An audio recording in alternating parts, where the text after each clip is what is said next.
Jess Corones, Swimming Australia's Performance Solutions Manager. Hello. Jess, your team at Swimming Australia harnessed the power of analytics with AWS to prepare for gold at the Tokyo Olympic Games in 2020. Could we start, as we're getting you up on screen, by you giving us an idea of how much information you'd track in the course of standard operations? Thanks, Matt. Good to see you. Start with big picture measurements from basically gold, instant, like a lot of do that. To give you a better idea of the environment, we're collecting things like stroke rates, velocities, distance per stroke, turn times, skill times, start times. And then when you look at the training environment, the amount of data we collect expands exponentially. You know, we're looking at health data, training data, and trying to match that all up. First part, Jess, but we got you back in for the second half, so I think we've got you there now. How did your approach to AWS come about? I understand their project on Formula One that we heard a little bit about earlier prompted you to get in touch. Yeah, so we formed a partnership with AWS in 2018. And to be brutally honest, when the email came from our CEO that we had a partnership with Amazon, all I understood about Amazon, that it was online shopping. So I thought this was going to be pretty good. In that same email, there was a link to some work that AWS had done with Formula One. And in my role and background as a sports scientist, after opening that link and watching the work that had been done in Formula One in harnessing data and using that data and the power of it in the performance area, I thought this is something that could really take swimming, Olympic swimming, to a new level. Amazing. Your quest took you to Silicon Valley, to the AWS lab. Just tell us a bit about how AWS regarded your process and the way you did things at Swimming Australia. Probably archaic is a good word to use. As I said, we did a lot of stuff manually. A lot of our data was siloed. We were heavily reliant on Excel spreadsheets, which meant our data sat with individuals in different performance teams. It was difficult to query data between data sets and different innovative tools and technology that we used in swimming. So I think when AWS first came into swimming, they saw a lot of room for opportunity and definitely were extremely keen in the way that they could help us, tapping into their experiences with F1. When I saw that and I went to them with some of the challenges with this Excel data that we had, they put me in touch with their machine learning lab in Palo Alto, as you mentioned. And that was really just the start of it. When we went to Palo Alto, I was there for a few weeks working with them and their sports specific team over there to build an algorithm, an ML algorithm to help us specifically around our relays teams. And that was a fantastic experience. I mean, we harnessed their experience in Formula One and translated that into swimming. Once we'd formed that proof of concept, we knew that the partnership was going to be extremely successful and could definitely have a performance impact in Tokyo. Amazing. Your team developed a data lake known as Atlantis, comprising competition and training data. Could you tell us a bit about the 3 AWS projects that comprise Atlantis? Yeah, sure. So, Atlantis is the swimming-specific name for our data lake. And essentially, it solved what was our biggest challenge, which was we had siloed data, and our data sources were all over the place, from some being web-based to sitting with different technological tools, etc. The data lake then allowed us to centrally store all that data and to be able to query different data sets against each other. From that, once we had that foundation of the data lake, then we worked on building some proof of concept projects off that to show the way that the data lake, Atlantis, could harness that data and how that would impact. So the three main use cases that we went for, one was in age maturation for developing swimmers and looking at a better way of tracking talent and its development through different stages of maturation.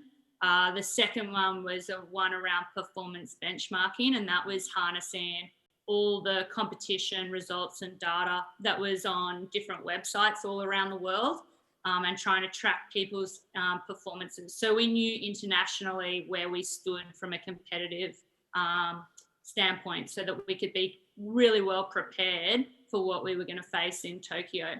And the third and probably most exciting one for me was our relay app that we developed.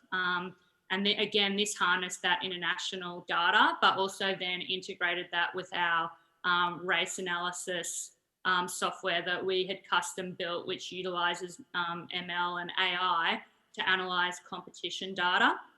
And essentially, Atlantis puts all that data in one spot. The relay app, which was developed originally out of Palo Alto, then takes that information and provides suggestive predictions on relay selection for us, not only for us, for the Australian team, but also provides predictions on the international team. So it's giving us insight before we even get to the race, how those other countries potentially are going to swim those relays and what order they're going to swim those relays in. So that was a huge advantage for us going into Tokyo. We could really work with the coaches and athletes around preparing them for what might come up when they're standing on those blocks, racing for a gold medal in Tokyo. You've kind of touched on it, but knowing that you get most of the questions about performance on the pool deck, how did working with AWS give you such a benefit? How did those solutions deliver answers to the likely squads to be deployed by your rivals? Yeah, so to talk about like the relay app again in particular, previously that would take me maybe 3 months of data collection, manual data collection, and plugging it into an Excel spreadsheet. So I would have to prepare that data for 3 months before going to an international meet. And then as a coach then might query that or question the information, I then had to then go away and find the solution or the answer to the query.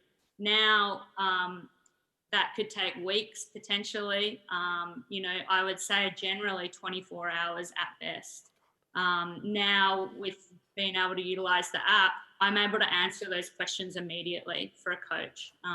And the more time I can give the coach to digest the information, the better their decision-making process is going to be. If we've got 2 weeks to make a decision and it takes me 10 days to come up with the data to support the decision-making, I'm then only leaving them a really short amount of time to make a decision. To give you a specific example, during the Olympics, when you have heats and finals, we'll swim a certain team in the heats, a certain 4 swimmers in a certain order. Once that heat has been swum, we can change the order and we can change the swimmers who actually swim the race. But the coaches only have probably about 30 minutes to maybe 2 hours at best to make that decision. So the fact that I'm able to then provide them with a whole lot of information, play out scenarios for them, really supports them in that 2 hours to make that decision so that we can make changes that we need ready for the finals. Fantastic. Now, many of us will be familiar as Olympic nerds with the moment when Kate Campbell touched the wall ahead of American Abby Weitzel in the final leg of the women's medley relay. Could you let us know how that 0.04 second piece of daredevilry, along with many others, was the result of the AI? Yeah, so the thing that's really unique to relays is you have a relay changeover. the relay changeover is the time that from when the swimmer coming into the wall touches the wall, and the amount of time between them touching the wall and the swimmer taking off leaves the blocks. So that is quite a complex skill for a swimmer to manage and anticipate the timing of that. Some are obviously better at that than others. And what the Relay app did was it allowed us to look historically at each swimmer's ability to perform that skill. There's only one swimmer in the race that doesn't have to perform that skill, and that's the lead-off swimmer, the swimmer swimming in first position. So what the Relay app helped us do there, and using that example you gave, Max, of the medley relay, was ensuring we knew it was going to come down to an extremely close race within 10 hundredths of a second against the US. It always does. Historically, we had the data to prove that. So we needed to make sure that we had athletes that were maximising that potential. If we had a swimmer that may have swum the same speed as someone, but they were losing time on that changeover, that was going to cost us potentially a gold medal at the end of the day. So the Relay app is able to look historically at people's ability to perform that skill, how consistent they are, how quick they are, how their skill set compares to other athletes, and it will then suggest the swimmers that we use. So yeah, when it comes down to 400ths of a second, those relay changeovers and knowing that information really quickly is really important. And we love transparency and honesty. Were there any positions where the AI let you down? Tell us about the women's 4x200 relay with Ariane Titmus and Kaylee. Yeah, I mean, look, I guess your data outputs are always only as good as your inputs. And I wouldn't say that AI let us down or the Relay app. I think 100% we swam the correct way and the correct order. The challenge was that China, who we did not expect to win, and to be honest, we didn't expect them to be in the top 3, we had really limited data on them because China don't publish their results. So we have only when they swim internationally do we get to see potentially what China do. And with COVID, the Chinese swimmers hadn't swum in 2 years. So we had no idea where China were going to go, and we definitely weren't expecting them to bring out the performance they did. So I don't think the AI let us down. I think the AI was really reliable. I think the machine learning, that was all really reliable. It was the data that we had in was limited when we looked at China. So that's something, we've got to try and work on to continually make sure the input that goes into the AI and the ML is good so that our outputs are really robust and reliable. The old adage. That marked the end for a record-breaking meet for the Australian team. Could you give us a reminder on medal numbers? Oh, geez. I think we were 9 gold, 21 medals total. I think I've been on holidays ever since, so. I think that's it. But yeah, it was definitely the most successful Australian Olympic swimming team in history, which is a huge testament to, the athletes and the coaches and all the hard work that they put in. Just extremely proud and honoured and privileged to be a part of that and to be able to support them, with this kind of information and data to help them in their decision-making processes around performance.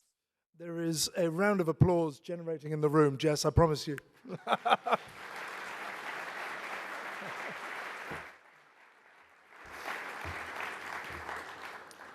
Absolutely amazing, and so good to hear its real-life application in delivering goals.